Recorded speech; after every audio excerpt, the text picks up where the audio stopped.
Nama saya Novlita Mangande, saya mahasiswi Universitas Sintu Umar Poso dari semester 5 Prodi Pendidikan Bahasa Inggris. Dalam video ini saya akan menjelaskan mengenai rangkuman dari meeting 1 hingga ke meeting 7 pada mata kuliah Language Institute Management. Meeting 2, awal pembinaan kursus di Indonesia dilakukan sejak bulan April tahun 1976, yaitu sejak seara terima fungsi pembinaan kursus-kursus kejuruan keterampilan sebagai program pendidikan luar sekolah yang diselenggarakan masyarakat dari Direktorat Jenderal Pendidikan Dasar dan Menengah kepada Direktorat Jenderal Pendidikan Luar Sekolah dan Olahraga, Departemen Pendidikan dan Kebudayaan. Tujuannya adalah untuk upaya dari kebijakan politik etis yang mereka terapkan. Namun seiring berjalannya waktu, sistem pendidikan di Indonesia sudah mulai berkembang terlepas dari campur tangan Belanda.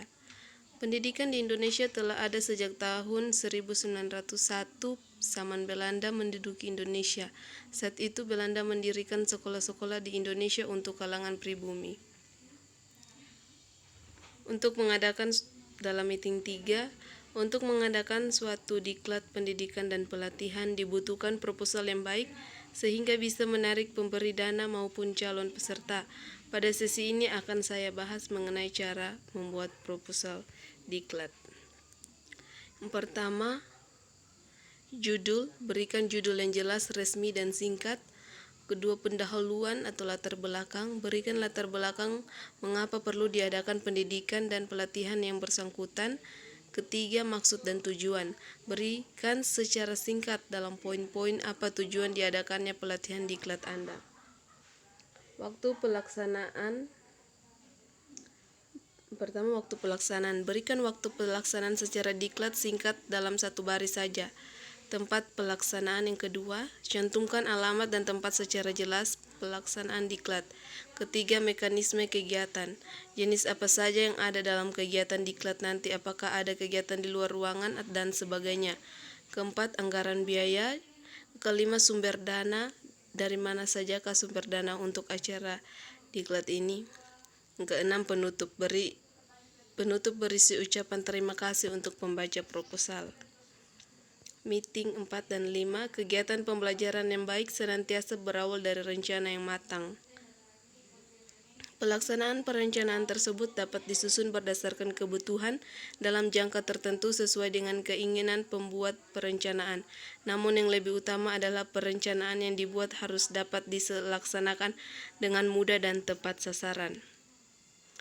Rancangan pelaksanaan program pelatihan pembelajaran pendidikan nonformal hendaknya memuat sejumlah komponen, yaitu tujuan program, bahan belajar, metode pembelajaran, sarana prasarana pembelajaran, sumber belajar, tutor, peserta didik, sistem penilaian hasil belajar, waktu dan tempat kegiatan pembelajaran. Dalam meeting 6, manajemen kurikulum. Manajemen kurikulum adalah upaya bentuk usaha atau upaya bersama untuk memperlancar pencapaian tujuan pengajaran, khususnya usaha meningkatkan kualitas interaksi belajar mengajar. Komponen-komponen pembelajaran meliputi peserta didik, guru, bahan ajar, kurikulum, sarana, prasarana, serta strategi pembelajaran. Dengan demikian, manajemen kurikulum dan pembelajaran saling berkaitan satu sama lain dalam suatu pendidikan untuk mencapai tujuan yang diinginkan. Fungsi manajemen kurikulum untuk meningkatkan equality atau keadilan dan kesempatan kepada para siswa agar bisa mencapai hasil yang maksimal melalui berbagai macam kegiatan yang telah ditetapkan seperti lewat intrakurikuler, ekstrakurikuler, dan kurikuler ataupun rencana pembelajaran yang telah dibuat. Tentor. Tentor adalah istilah guru atau pengajar dalam dunia bimbel, bimbingan belajar.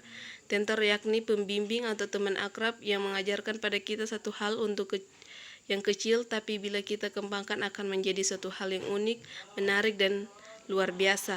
Tentor juga dapat diartikan sebagai pembimbing atau teman akrab yang mengajarkan kepada kita satu hal yang kecil untuk menjadi luar biasa. Demikianlah presentasi saya mengenai rangkuman dari materi Language Institute Manajemen dari meeting 1 hingga ke meeting 6. Terima kasih saya ucapkan. Sampai jumpa.